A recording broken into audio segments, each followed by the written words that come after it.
Siyempre, pag nilabas mo na maaga to, may mga gagaya sa atin. Baka yung mga gaya-gaya kayo ah. Pero sa totoo lang, ginaya ko lang din to eh. Nakita ko dun to sa isang ano eh, sa isang brand na may print yung ganito nila, Alfombra. Eh mas kaya ko magbenta ng ganito.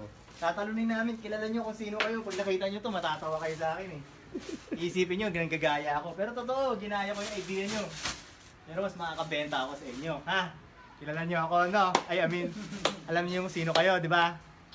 Alam niyo kung sino kayo, alam niyo kung sino kayo. Oh, nagbenta pa kayo. May tatak rin yung ganito nyo sa inyo. Pero, ang pinagkaiba nito sa amin, hindi nadudulas to. Imported to, imported yung ano nito. Hindi nadudulas. Yung sa inyo nadudulas. Plus, puti yung ganito. Sa kanila brown. Ewan ko kung ano, yung local lang yung kanila eh. Brown, pag brown. Local. Ewan ko lang, basta pag, sa picture mukhang local yung sa kanila eh.